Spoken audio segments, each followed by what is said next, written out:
नमस्कार. कविता झुमींच्या या भागात म्हणजेच कविता झुमींच्या 25व्या भागात तुमचं स्वागत.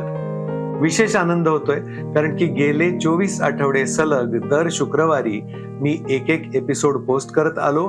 कविता झुमींच्या या प्रत्येक एपिसोडमध्ये कविता सुचण्यापासून कवितेची प्रत्यक्ष ओळ लिहिण्यापर्यंत ज्या ज्या गोष्टी आवश्यक आहेत त्यातला एक मुद्दा त्या प्रत्येक एपिसोडमधनं मी सांगत आलो आणि सांगायला अतिशय आनंद होतो की त्या प्रत्येक मुद्द्याला अतिशय सुंदर प्रतिसाद देत कमेंट्समध्ये तुम्ही सुद्धा लिहित आलात.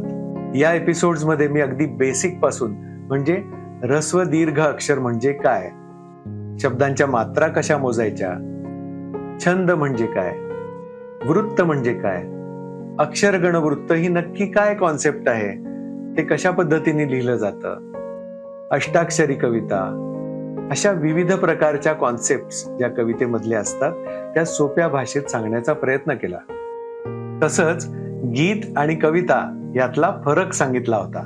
तो असा होता की गीत हे मुळातच लोकांना समजावं म्हणून लिहिलं जातं, त्यामुळे त्यातले शब्द सोपे असायला पाहिजेत, त्यातली प्रतिमा शैली अतिशय सोपी असायला पाहिजे. कविता मात्र कवी स्वतःसाठी लिहित असतो, त्यामुळे ती आत्ममग्न असली आणि अगदी सगळ्यांनाच नाही समजली तरी एक वेळ चालू शकतं असं कवीचं म्हणणं असू शकतं. आज सांगायचा आहे तो महत्वाचा मुद्दा असा की कविता झुमींच्या अनेक एपिसोड्स मधनं कविता लेखनाबद्दलच्या अनेक कॉन्सेप्ट्स आणि डिटेल्स मी अतिशय सोप्या शब्दात सांगायचा प्रयत्न केला. हे एपिसोड्स पाहून जर तुम्हाला खरोखर रस आला असेल लिहिण्यात तर मात्र तुम्ही मराठी व्याकरणाची पुस्तकं, वृत्तछंदांचा सखोल अभ्यास केला पाहिजे.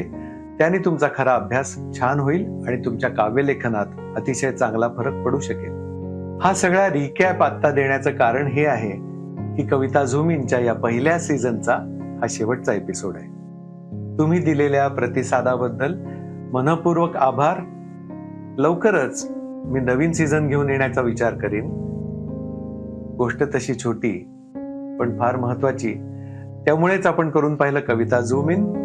असंच प्रेम असू द्या. शुभेच्छा.